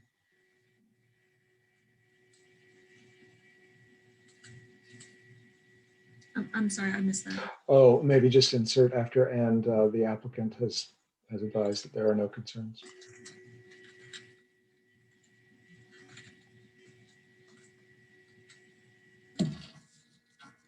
It seems to address it. I don't know, Frank, anything you would add or not add? I think that's good. I think Fred did a good job. And Mark, you had a comment. Just a quick question. So that answers the question in the sense of traditional framing, plywood, mesh base coat, finish coat. That's not a question. And again, we're kind of inside of the building, nuts and bolts, but I want to make sure that moving forward, not just on this project, that we can, consider other options as long as the durability is equivalent. Is that fair? I believe, yes, if the substance of this conversation is transitive to future boards. All right, I won't hold you to it. Thank you. Yes, yeah, but as long as the scale is managed and performance is good. Can I just ask a question, Mark, just to clarify? Were you saying on this building, if you run into issues in the future and you need to change materials, that it's not maybe I'm reading too much into this, that you don't need to communicate that to the ARB? Was that as long as it's aesthetically the same?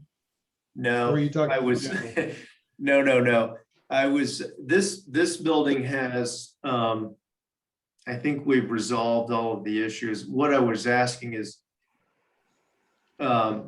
in terms of stucco, if there is a masonry substrate, plywood substrate, foam substrate, in this case, it's all on masonry. I didn't mean to mix up moving forward with other projects, but if on this particular project, if we have a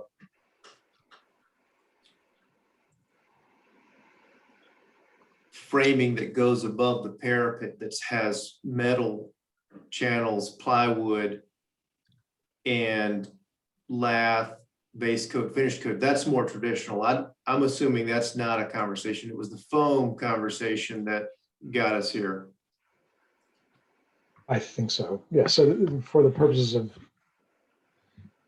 the sleep number, that as long as you maintain the jointing, the color, the appearance outwardly of the stucco, Yeah, no, But the substrate to is answer not. your question, we would definitely not apply this to the next project coming down the pipe. That would be certainly back to you guys for review. Yeah, I think we're good. Thanks. Yes, yeah, thank you.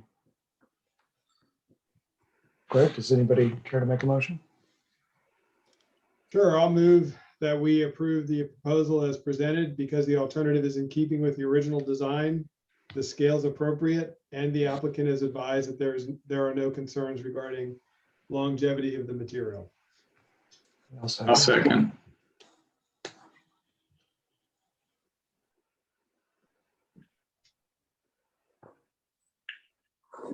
Mr. Stoner, Aye.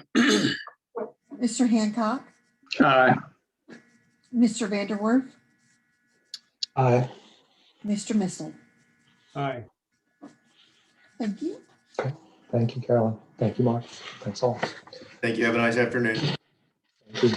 Okay, well, I think we have just two more items to go, so folks are fine. We'll keep on rolling. Frank, thank you for taking a look at the I-64 corridor. May we turn to your presentation? Sure. Hopefully I can share my screen here.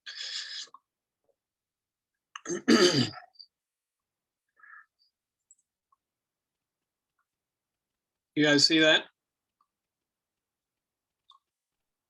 Yes, sir.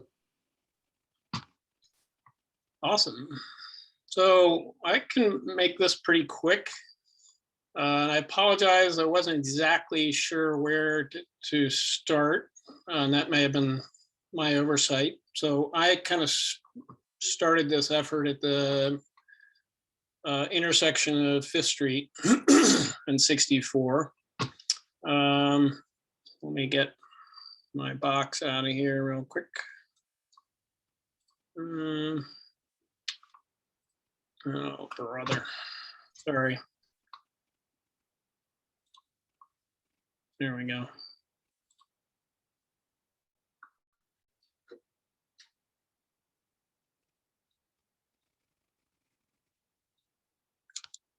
It's coming.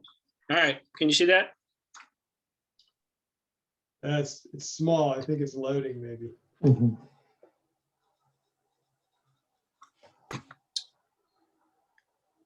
It's not your slide. It's not the slideshow. It's not the slideshow. What is it? No, sir. It's smaller. Yeah, interesting, because I don't know. It's a slideshow on my end, but it's not, apparently not on your end. Let me get out. Yeah, if you prefer just to. It doesn't work for you. I can try and open it and see if it looks different on the computer.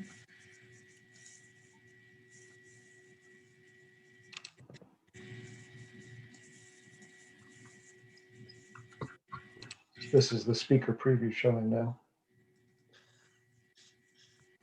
Yeah, it's funny, I can't actually access the. But this works if. Yeah, my computer appears to have locked up. Oh, come on. Let's try one more time.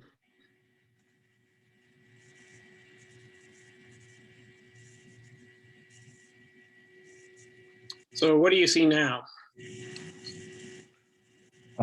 Just the PowerPoint interface with the slides on the left and the I-64, So, which is perfect. I mean, we yeah, can see things clearly. let's stick here. Yeah. You guys can see that okay? Mm-hmm. Okay. So I looked at the corridor starting at Fifth Street on the far right of your screen and ending essentially at the county line. It's about a 20-mile stretch, most of which is rural, and I kind of broke it into sections. First section being from essentially the Fifth Street intersection to the 29 intersection, and that is a predominantly urban section. That interchange at Fifth Street is shown here. And as you can see, there are kind of two large scale commercial developments that are visible here. There are actually more when you are on site. This Google image here predates the construction of the most recent apartment complex and also predates the completion of Fifth Street Station. So there are a few things I wanted to point out here. One, obviously you can see the back of Fifth Street Station, the two photos on the left. The photo in the middle is actually heading westbound, and that is a cell tower that is right next to the that large colonial office building, which I think is now for sale. As you then move west, well, sorry, before we move west, I couldn't pass up the opportunity to at least note that the Albemarle County Jail sort of prominently positioned as a welcome center on 64, probably one of the more dominant architectural features of the corridor, slightly east of where we're starting, but I thought I'd share it anyway. As you head west, this is the 29 bypass, 64 interchange here. So you can see similar, several commercial developments, but everything's pretty well isolated. So when you're at this interchange, you actually can't see any of the surrounding development. And that pattern persists as you head west. Here, we're looking at the 29 64 interchange on the far right, and on the far left is the Ivy intersection. Charlottesville Reservoir is kind of in between, and there's not much else. There's a cell tower on the way up the hill. It's largely wooded otherwise. There are a couple just to the east of, or sorry, just to the west of that Fifth Street interchange. There are a couple new developments I wanted to note.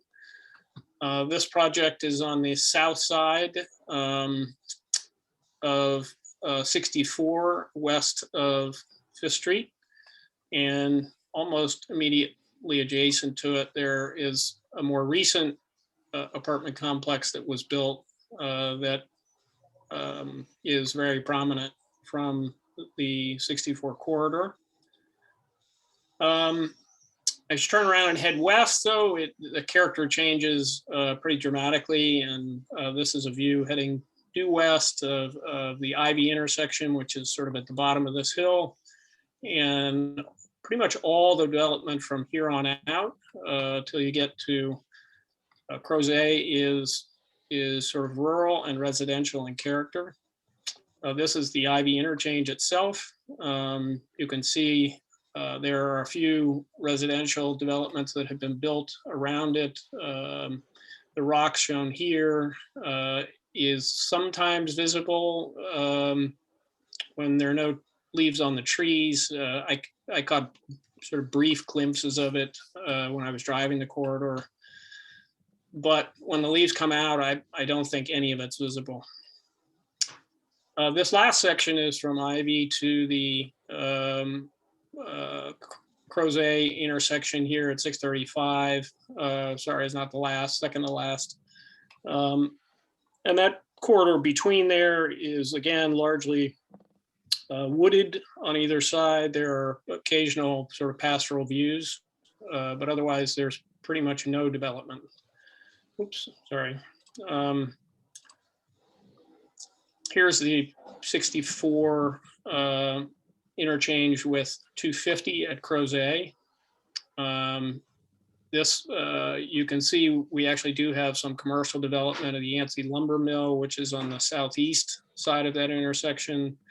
Not quite sure what this development on the left side is, but it's not visible. Yancey is not visible either from 64. The rest of the development around this is, again, very rural in character and residential. As you head west from Crozet to Afton Mountain, again, similar pattern of development. There is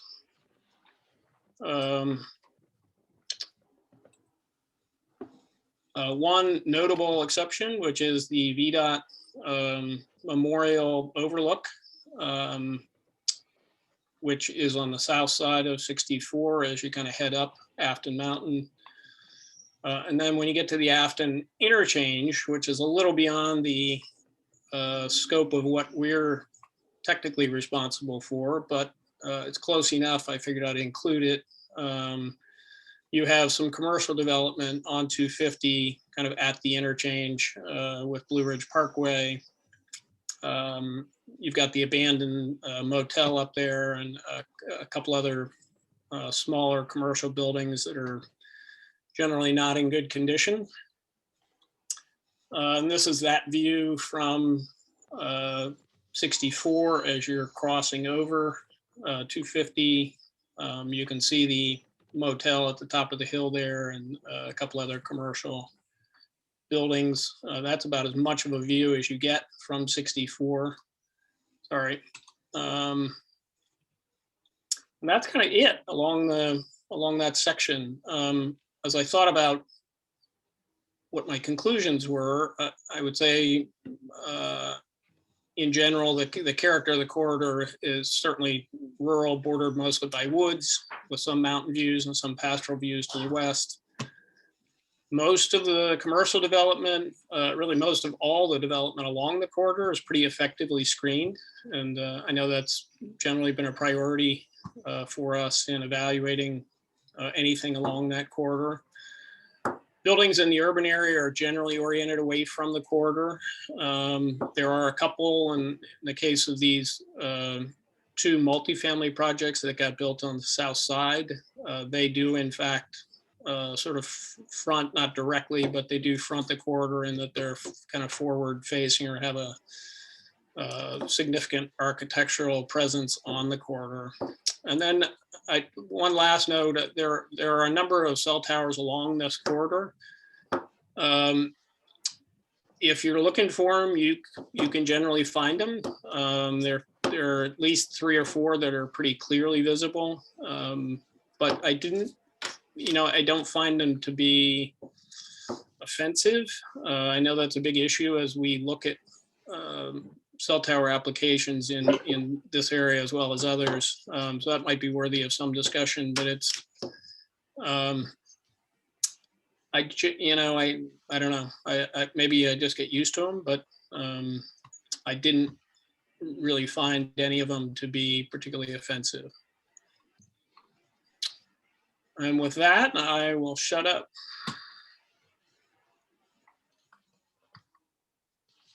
Thank you very much, Frank, for your presentation. Let's see, Fred, any observations?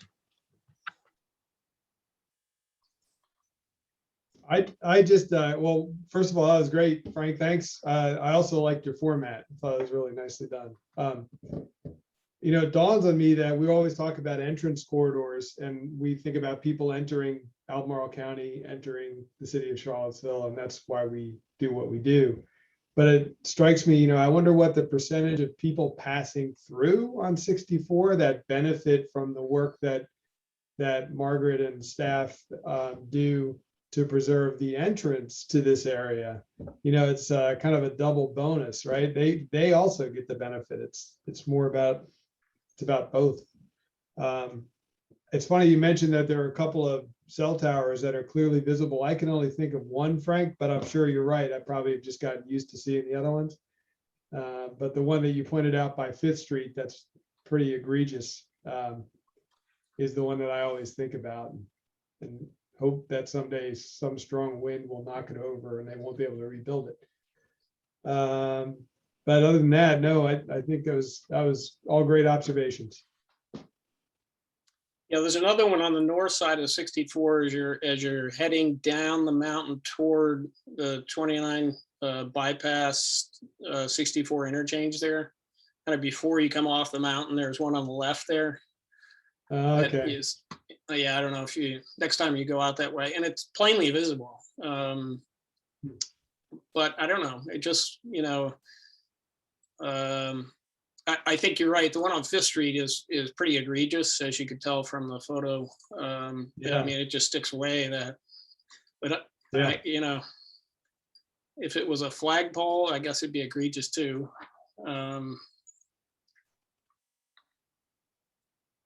Still better than those fake pine trees that they try. Yeah, I was about to say, I mean, if you disguise that as a pine tree, I think it might just draw more attention. Yeah, yeah. Frank Hancock, any thoughts? Yes, thanks, Frank. That was a great presentation. In thinking about this and just thinking about it, how an applicant can use it or can think about it, you made some great points. For this corridor in particular, it's pretty unique. So thinking about the speed at which you kind of move through this corridor, and maybe that changes how we review certain things. And to one of your points, which I think was really interesting, is there's only a few buildings that actually front. I mean, logically thinking, but so maybe this is a corridor where we encourage buildings not to front the entrance corridor and think about it differently. I think which in previous reviews that's been done. So that kind of stuck out to me. I think similar to the kind of western corridors that we've reviewed so far, emphasizing the natural resources, kind of the view shed protection.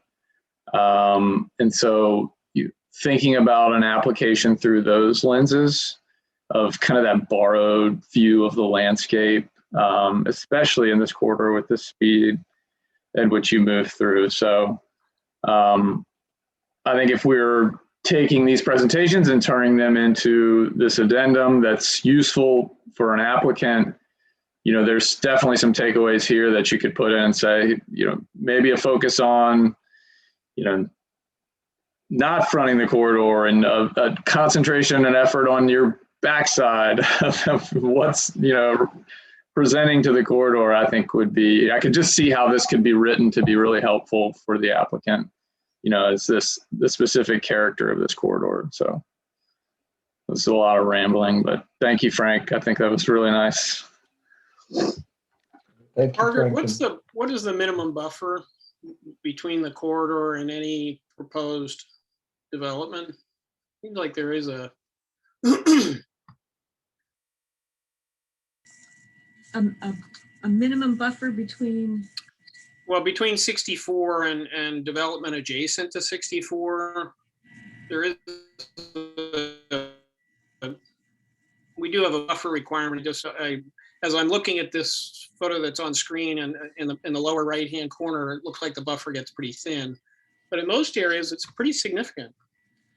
Yeah, there is a what you might call a buffer present along much of that corridor, but I'm thinking that's mostly trees in the right of way. Is that not what we're? Yeah, I don't know. I don't know how far that right of way goes beyond the edge of pavement. Yeah, I think it varies widely, and there's no,